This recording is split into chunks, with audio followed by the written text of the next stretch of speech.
Hey everybody, Icy Cat here. This time we're taking a look at the reveal trailer and all the information for the newest defensive operator, Warden.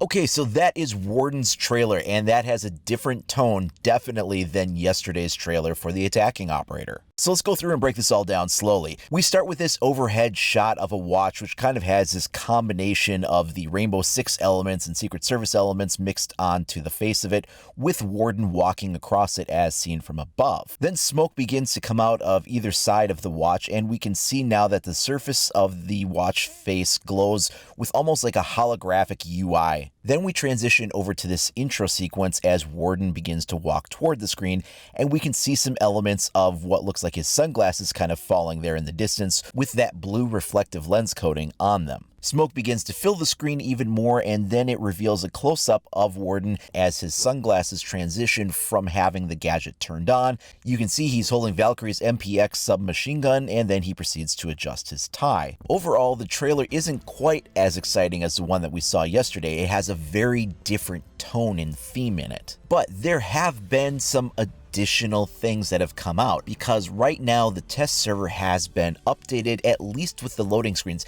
so you can't actually play the test server session at this time, but you can get into like some of the menus and things and see some of the changes that are going on in there. And as a result, we do have a look at what Warden's loadout will be. We can see things are laid out a little bit differently here, but that is his operator menu art there in the background. You can also see his icon. Now, right now, it's a placeholder icon. That's why it has Warden actually written on the bottom of it there on the selection screen. When that is actually released into the full game, it won't have that on it, but for right now, it does as a placeholder. And if you look under the description of the operator, there is some interesting things here. So the name of his gadget is the Glance Smart Glasses. It says eyewear that improves visibility in smoke while standing still.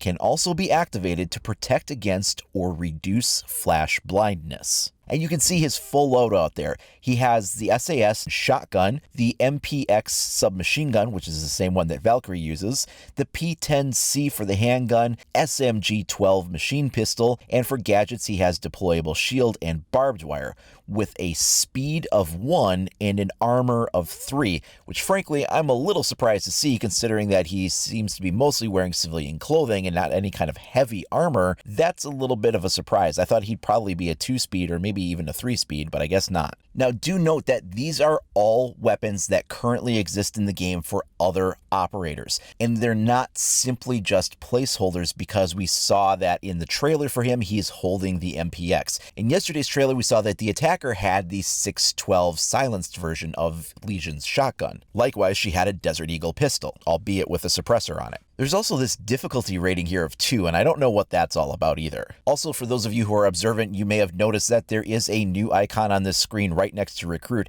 and this appears to be perhaps some kind of a random pick operator function. I'm not really sure. Now, to accompany this, we do also have some information on the designer notes for the preseason, and this reinforces a little bit in regards to the weapons loadout that we're seeing here. They say that in this installment of the designer notes, they want to tell you about the imminent balancing changes. However, most importantly, we will offer you a glimpse about what we have in store for the future. Some of these changes will be tested in the test server, while others are still being tested, tweaked, and finalized. So under attachments and tweaks, the Desert Eagle can now be equipped with a muzzle brake or a suppressor. Again, we're seeing that weapon carryover. Valkyrie and Blackbeard have that Desert Eagle, and now it looks like Nock is going to have one too. It also says that Smoke's FMG-9 will now have the option to be equipped with a vortex scope. So this is Mozzie's, like the holographic scope kind of a thing. Now, this change is actually being made because Nock is also going to have access to the FMG-9 as her SMG, and we get a look at that on this other weapon loadout screen. So neither of these two new operators are actually getting any new weapons. They're all using recycled weapons from other operators' loadouts. They go on to say that out of consistency, Finka's ability will now cleanse the resulting tinnitus that happens when you're affected by an explosion. So now that kind of distorted audio artifact that occurs when you're near an explosion will now either be reduced or eliminated when Finka is using her charged nanoparticles. Then they go on to talk about the glass change. So they say that in order to use the OTS-03 scope at maximum efficiency, glass players will now have to stand still. Moving in any direction will progressively cause the bright yellow color to fade out. Extra information will also be displayed on the side of the scope. They say that in the original operator design, Glass was supposed to be a long-range operator, but his ability turned out to be underwhelming and rarely used.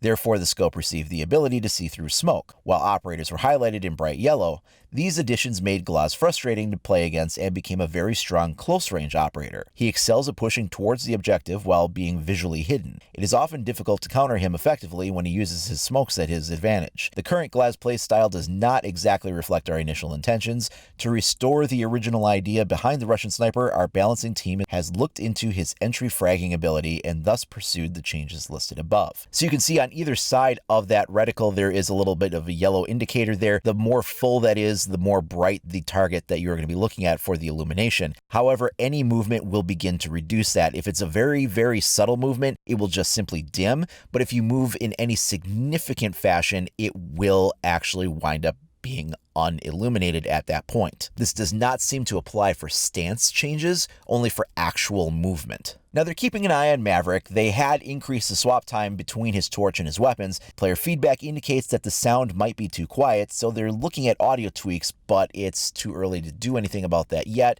so that might be something that comes down the road. Another further on change will be for smoke. They say that they like the new propagation system that they implemented for Capito's asphyxiation bolts, and now they want to try to move that same kind of a technology over to what they do with Smoke's gas grenades. They say that the gas clouds are sometimes clipping through objects and that they're looking on how to improve its interaction with the environment and reduce the frustration stemming from misleading visual information. They're also investigating how to adjust the rendering of the gas cloud itself and modifying the damage dealt. They say that reworking a gadget in this way so as not to affect performance is a difficult and time-consuming task, so they do not have an ETA on when that will be complete. Then we move over to the deployable shield changes that had been outlined back at the beginning of the Year 4 lineup reveal. They say the prototype presented during the 6th Invitational was rather convincing during our internal tests. These shields will now align perfectly with door frames, so you'll no longer be able to put a shield into a door frame and get those little pixel peak gaps on either side. It will sit perfectly in the center of a single wide doorway. They say the black mirror slits that were on the shield have now been replaced by regular bulletproof glass, thus giving the opportunity for attackers to spot defenders hiding behind the new shield. So originally those were black mirror window slits, and from the front it almost looked like an old deployable shield, but from the back you could see through the windows. Well, they decided that they were going to have it so that that was two-way glass, so even though it's bulletproof, you can still see through it either way. So now an attacker coming to the shield will see the defender hiding behind it. And then very, very vaguely, they go on to say that ballistic shields are something that they're kind of continuing to work on. They want them to be a viable option. And at this time, they are exploring some things, but they're not ready to share what that is. So we now know for sure that the leaks have been confirmed. Warden is an operator who has an ability to enable a function on his glasses that turn them into smart glasses. And that lens coating, when activated, will allow him to see through smokes and give him either immunity or resistance to flashbangs. I'm thinking that that's an either or depending on what kind it is. Like maybe flashbangs will have one effect and maybe like the Blitz flash shield might have a different effect, so that's why they're saying a little bit of each thing. Now it does seem like he has a similar limitation to Glaz. If you read in his description, it says eyewear that improves his visibility in smoke while standing still. Now, considering the only primaries he has to answer Glaz is either going to be the pump shotgun or the weak Valkyrie MPX SMG that does not have an ACOG, that is an interesting trade-off because he's going to be at a significant disadvantage if both of those operators have to stand still to see each other through the smoke, but only one has that long-range ability, and Glaz will almost certainly be using his long-range ability, whereas the MPX is relatively weak at long-range with some kind of jittery recoil. So making Warden have to stand still in the same conditions that Glaz will doesn't make him as much of a counter as we may have hoped. Furthermore, if his glasses have to be turned on or off in order to get the benefit of the flashbang reduction by the way that this is written, at least that's what it sounds like, there's going to be circumstances where playing as Warden, his ability is to be able to have that immunity or resistance to flashbangs, and yet you're still going to be affected by them because your gadget may not have been turned on at the right moment. Overall, in comparison to the attacking operator revealed yesterday, Warden is sounding a little on the weak side between weapons loadout and the way his ability works and the limitations that it might have. Now, of course, we'll get all the final information at this Sunday's reveal. There may be more information than this coming, and of course, it's good to reserve any final judgments until you actually play the character and get a feel for how he works. Now, in addition to that, we do also have some information regarding the way that there are some major changes coming for Ranked beyond just simply getting pick and ban. And I'm going to do that in a separate video that's coming up next, so if you want to check that one out, make sure you follow that next link so that you find out that other new information and how Ranked is going to fundamentally change. Again, more than just pick and ban that we knew about, and that is in the next video, so make sure you follow that link. If you haven't in the meantime, please do like and subscribe. Be sure to click that notification icon so you're alerted as soon as new content becomes available.